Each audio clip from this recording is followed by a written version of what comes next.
One has to be in the present.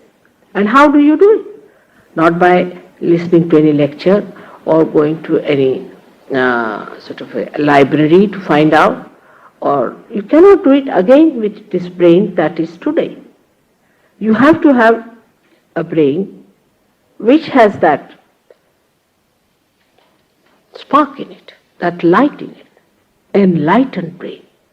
You ought to be an enlightened person. Unless and until you are enlightened, you cannot see your way through. You do not know. You are walking in the dark. Really, you are walking in the dark. And when this light comes into you, that is the light within us, placed there all the time, is the light of our spirit. It has to come in our attention. And God has arranged everything for us.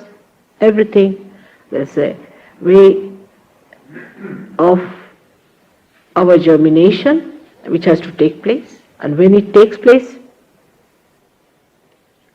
you can feel that spirit in your attention. Now there is another misunderstanding I find people have about spirit. They think spirit is an energy. It is not. It's not an energy. Energy can be transformed, it can be changed, it can be evolved, it can be handled and all that. Spirit is not. Spirit is absolute. It cannot be compared with anything else that you know of. It is an absolute thing. It resides in your heart. It's the reflection of God Almighty within ourselves. And you cannot call it an energy. Energy can be finished off, spent away, it can disappear into thin air. Not the spirit. It's a permanent entity. It is absolute by itself and it cannot be compared with anything else. I mean, just to give an analogy, one can say something. But that's a different point. Just to give. But you cannot compare an absolute with anything that is relative. So that's an absolute thing within you, which resides in your heart.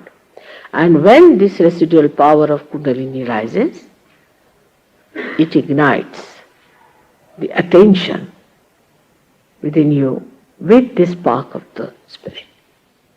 Now supposing this light is here, take it. If you put on this light, of course this light is an energy, so you cannot compare with anything, that's the trouble. But still you say this is the light. Now this light enlightens this whole atmosphere and we start seeing things here clearly. But do you think that light which is there is the one that is your attention? Not at all. Your attention is enlightened by that light.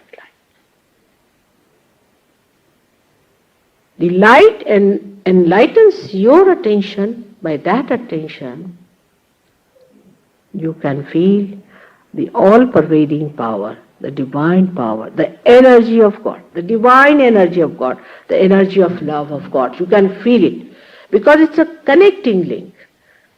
Spirit is the connecting absolute. It just connects you to that all-pervading power.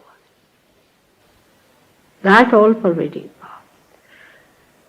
I think we have talked about creation when we said that the whole Parabrahma became the energy and God Almighty, which was lost in the Parabrahma, means a sleeping state, became the witness.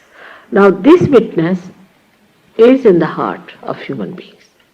This witness is all the time there. When it disappears, you do not exist. So it is not an energy.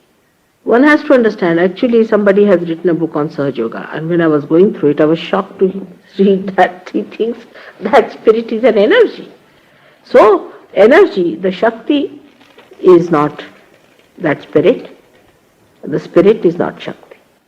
They have to meet.